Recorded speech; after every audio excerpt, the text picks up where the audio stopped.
Welcome to 2022. I would like first and foremost to thank you all for having me addressing this speech, and also would like to convey my appreciation to the World Summit 2022 in addressing the very critical and important topic on the reconciliation and peace on the Korean Peninsula. My appreciation also goes to the UPF founder and host, Dr. Han Chan Han Moon, and also would like to convey my appreciation of the co-chairs, His Excellency the Prime Minister Samdech Hun, Senator of the Kingdom of Cambodia, and His Excellency Ban Ki-moon, the former Secretary General of the United Nations. The importance of peace building, of a world of peace, especially during times when international relations are strained and they are strained on the variety of fronts, including pandemic, conflict between nations, climate change, poverty, family breakdown, to name a few, is really critical for us as citizens of the world to bring and shed some light to contribute to a well-being of the humankind and a unified world. In these brief lines, I would like to share some of the lessons learned in the peace-building process, which I believe are important in the reunification of the Korean Peninsula. Experience shows that building and maintaining lasting peace must be based on solid pillars, and that those pillars must translate into unbreakable principles. Peace on the Korean Peninsula is of a great importance. If we can achieve peace on the Korean Peninsula, it will give hope that peace can be established globally, that peace can prevail on earth.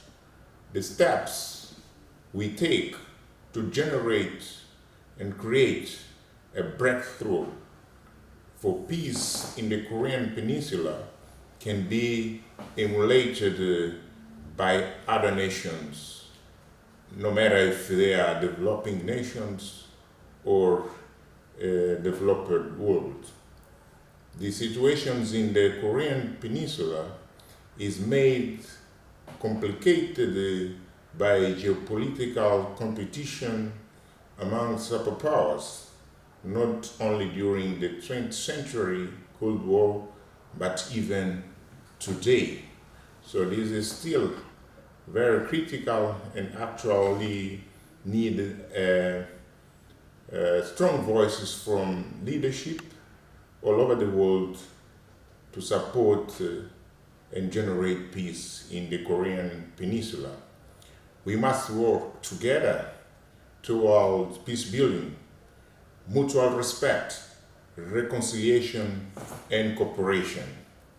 Peace can be pursued not only through traditional trick-one diplomacy, but also through a wide range of trick-two approach to peace that may involve civil society, trade and commerce, humanitarian relief, interfaith dialogue, cultural exchange, tourism, etc., etc.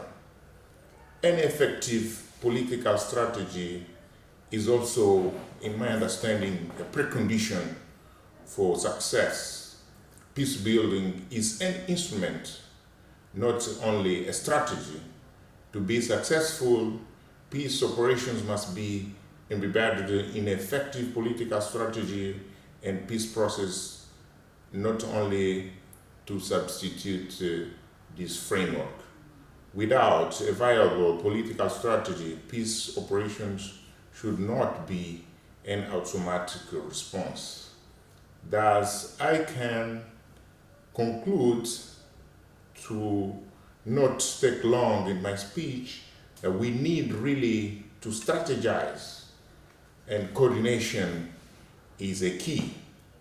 Generally, peace-building operations involves multiple actors: states, international institutions, non-governmental institutions, NGOs, civil society, working together in the same environment so that the results can be maximized. We must ensure that priorities are determined locally and not imposed from outside. Local ownership ensures that local concerns are at the center of peace building. Local ownership decreases the likelihood of a return to a conflict. When people at large scale can participate in shaping their own future and are able to voice their concerns, they develop an interest in ensuring that peace lasts. Local ownership ensures that sustainability of peace-building efforts is a process which can take us through the reunification of Korean Peninsula. So it's mandatory to involve local teams, jointly create and generate and implement peace-building strategies that put local people in the drive front in this process. Mistrust colors the relationship, including between people and their leaders. Exclusion or marginalization of key groups of society shows the seeds for renewed violence. So in the process of reunification of the Korean Peninsula, it's important to include participants from across society, even those who are typically overlooked, has seen as difficult to engage with. This inclusive approach ensures that broad base of society groups share sense of ownership and responsibility, and also accountability for the reconciliation and rebuild their society.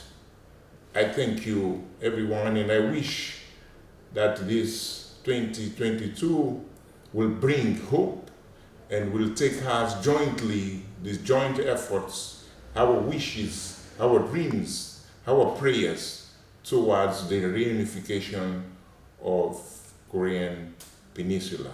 Thank you once again.